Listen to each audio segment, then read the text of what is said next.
Hello, and this is BoX MaN from Montage Crew making a Photoshop tutorial, so it's not gameplay based. Today I'm going to teach you things like creating a clipping mask, lighting, and maybe some other stuff. How to create a border, but that's fairly simple. So first off, you start by getting your stock. I'm getting out of a pack which I downloaded off a website.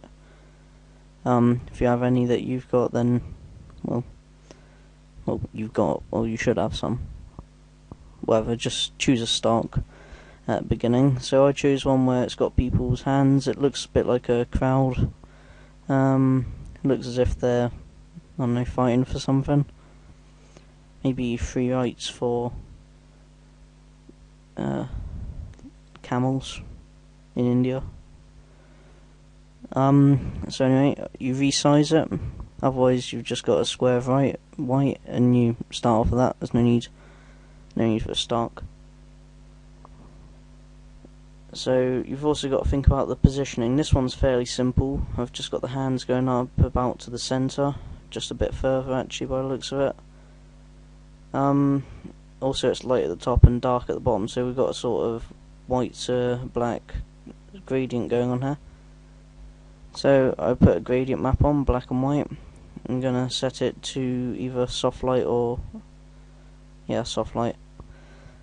What this does, it just makes the whites and the light colours lighter and the dark colours even darker.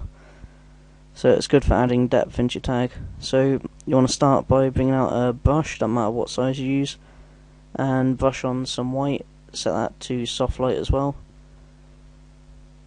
Makes it seem as if the white at the top is radiating onto the hands, I think it looks cool anyway. Maybe adjust the opacity, but that's your own choice. So I am checking the difference. Alright, then you apply image. To apply image, just go on image, apply image, as I just did then. And now I'm going to use the dodge and burn tools. Pretty much, an explanation for the burn tool would be that it burns things, like if you leave your toast for too long. And the dodge tool just literally adds more colour. Oh, I don't even use the burn tool. Well, anyway, you get what I mean. So here I am just taking my time doing it. I don't want the back row, I'm trying to isolate the back row, if you know what I mean. Which, you might. So, made a new layer. It's probably extremely dull if you're watching it, but then again I doubt any of you want to know any random facts or anything that I could tell you.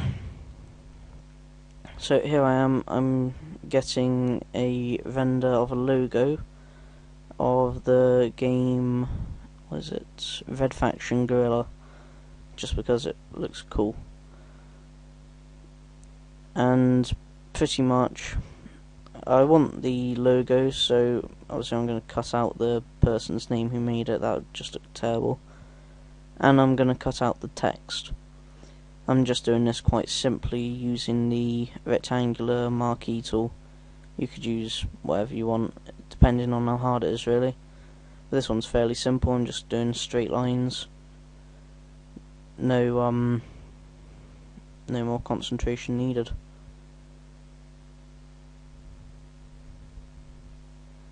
So, anyway, if you don't understand anything in this tutorial, it'll probably be advisable for you to put a comment in the comment section.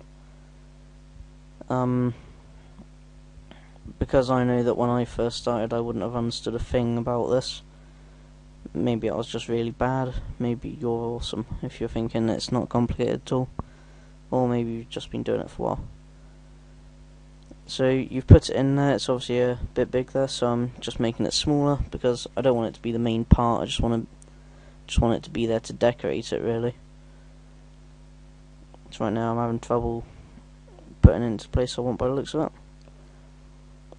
Have a look through all of the adjustment filters.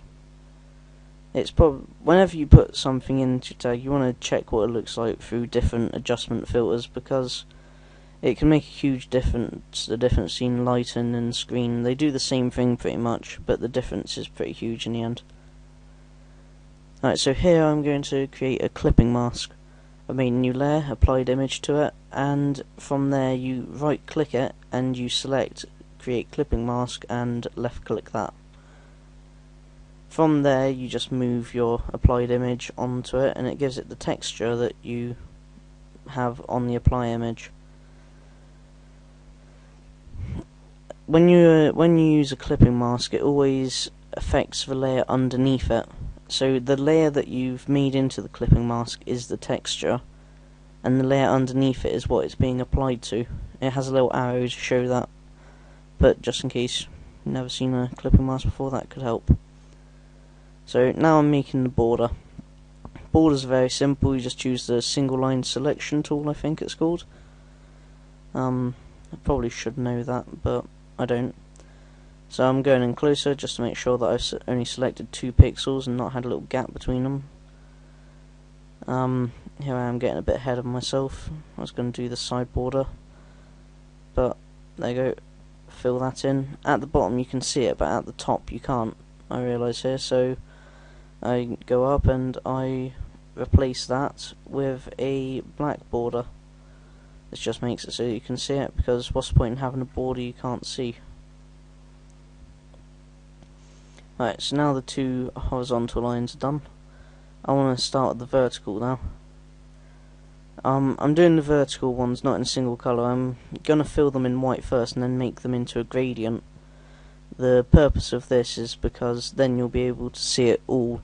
Because if I filled it in black now, you'd only be able to see it on the white section. If I filled it in white, you'd only be able to see it in the dark section or the black section. Well, it's not quite black, it's like, well, you know what I mean. So I apply the gradient and I reorder it underneath the horizontals. So there you go, it's done. Peace out.